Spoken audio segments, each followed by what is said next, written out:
Donc merci de l'invitation qui m'a été faite aujourd'hui de pouvoir prendre la parole. En 8 minutes, tenter de distinguer les points forts, les points faibles, les propositions, effectivement, c'est une gageure.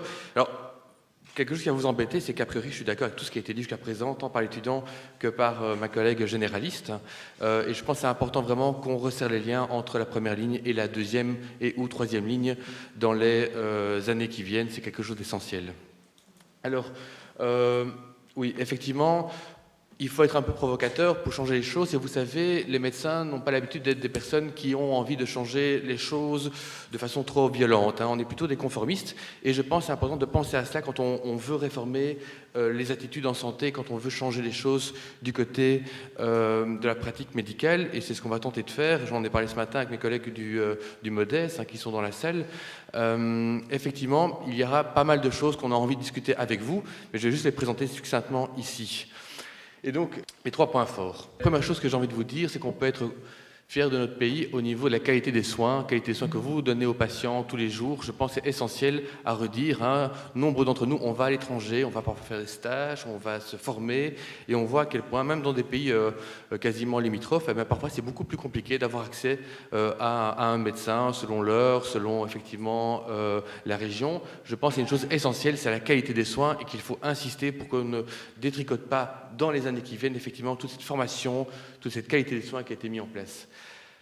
Le second point, c'est la diversité, c'est-à-dire qu'aujourd'hui, et là je ne vais peut-être pas rentrer en contradiction, mais qu'il y a des soins sur mesure. Vous savez, aujourd'hui on parle beaucoup de cette médecine personnalisée, cette médecine stratifiée, comme on l'appelle, de pouvoir évidemment rendre les choses plus à même, de pouvoir prendre en charge la singularité de chacun d'entre nous, de chacun de nos patients. C'est quelque chose d'essentiel. Il me semble que là aussi, on peut dire que la Belgique est un pionnier. On a des soins sur mesure pour beaucoup de nos patients, ce qui va un petit peu à contrario d'une organisation en santé publique.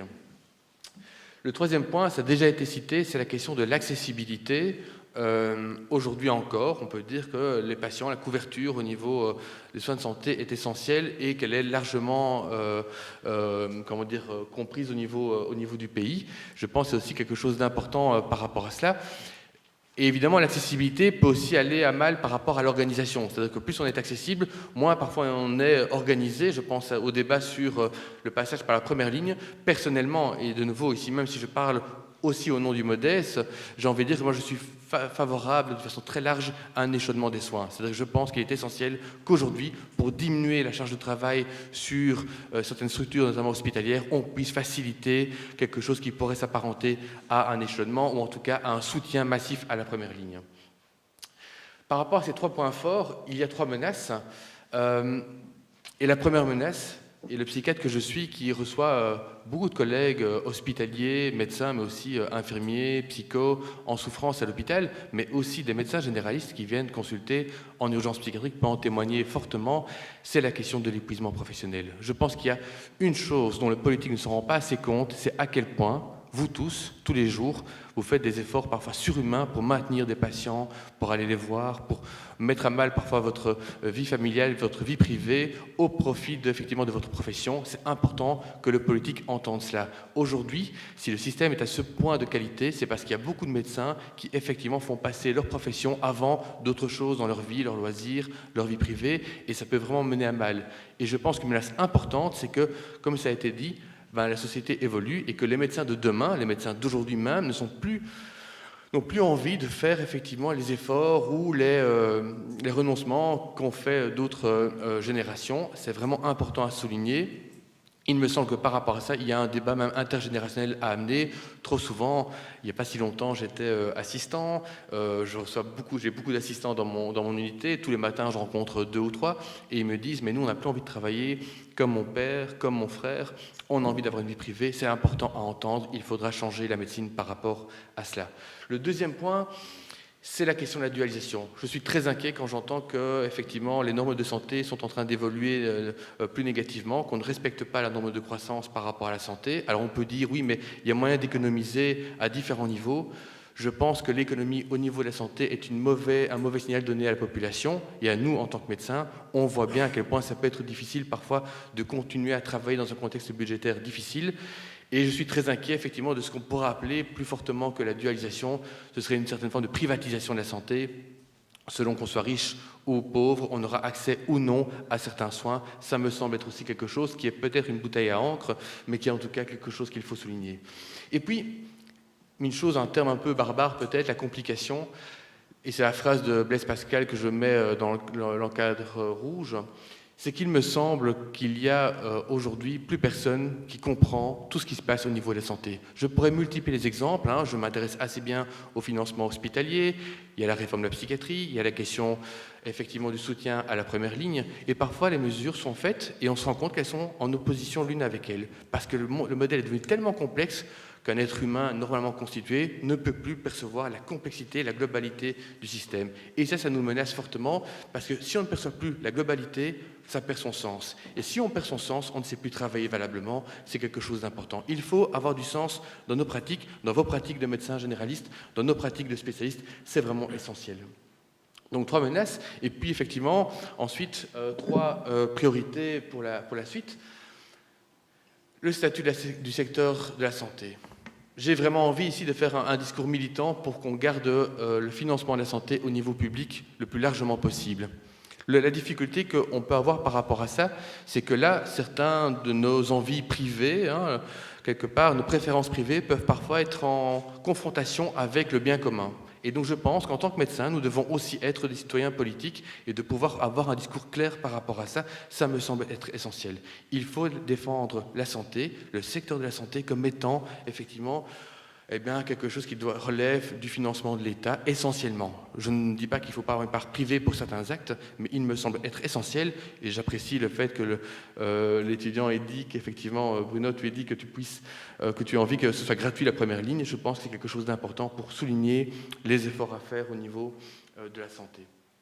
L'organisation, il faut un modèle plus organisé, où la place du généraliste, elle est mieux formalisée au niveau de l'organisation. Mais donc, vous comprenez, il faut réguler. La médecine est trop libérale en Belgique. On est un des pays où la médecine est le plus libérale. Alors, ça a déjà aussi été dit, mais je pense que par rapport à ça, c'est à chacun de réfléchir comment peut-on aller vers un modèle un peu plus structuré, non seulement par rapport à la santé, mais par rapport au coût que cela engendre.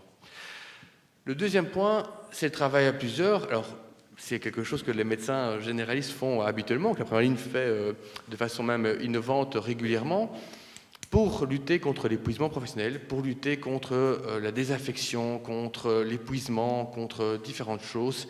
Il faut pouvoir travailler à plusieurs, se soutenir. Et il faut pouvoir valoriser cela. C'est bien pour les gardes, c'est bien pour l'absentéisme au niveau médical, c'est surtout bien pour la santé de nos patients, qu'ils puissent avoir un relais, une continuité. C'est quelque chose qui me semble être vraiment importante. Et puis ici, le psychiatre que je suis ne pouvait pas passer sous silence l'idée que la médecine doit rester un art. Vous le savez probablement, on entend de plus en plus parler de ce qu'on appelle les big data, c'est-à-dire qu'on va transformer complètement la santé, c'est-à-dire qu'avant il y avait une hypothèse, on faisait une hypothèse sur quelque chose, et puis on réfléchissait à comment arriver à un soin. Et bien demain, ce qu'on nous propose, ce qui est proposé, notamment dans certains grands pays, c'est de renverser complètement le paradigme, c'est de se dire, on va faire des études statistiques et on va voir les résultats, et on va voir effectivement si on ne peut pas simplement appliquer les résultats de ces statistiques. Je milite vraiment quotidiennement pour que, bien sûr, ça puisse nous enrichir au niveau de la connaissance, mais que le soin que vous donnez soit toujours un soin individualisé, personnel, que ce soit le médecin qui fasse un acte intellectuel par rapport au patient qu'il a face à soi. Sinon, le risque, c'est que demain, effectivement, on puisse nous remplacer, ce n'est pas encore très grave, mais surtout que les patients ne soient pas entendus dans leur singularité, dans leurs difficultés propres qu'ils ont. Et par rapport à ça, effectivement, il faut militer pour que la médecine reste aussi une activité intellectuelle. Il y a effectivement cette reconnaissance-là au niveau de l'art médical. Le dernier point, et vous aurez compris, j'ai mis 4 points parce que je n'avais pas envie de me cantonner à 3, c'est effectivement un petit côté rebelle, c'est le travail sur les émotions, la relation, le lien.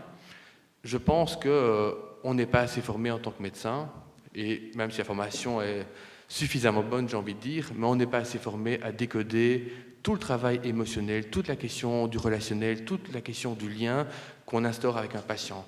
Nombre de situations que je reçois aux urgences où effectivement il ne s'agit pas d'une pathologie psychiatrique, il s'agit d'une difficulté d'élaboration, de la régulation émotionnelle. Et ce travail-là, aujourd'hui, il est de plus en plus enclin à être mis en place. Pourquoi ? Parce qu'on est une société de plus en plus démocratique, c'est une très bonne chose, mais du coup les émotions sont un des vecteurs qui font que les personnes arrivent à demander des soins. C'est une crise existentielle, un licenciement, une maladie grave, un décès, une rupture sentimentale, que sais-je.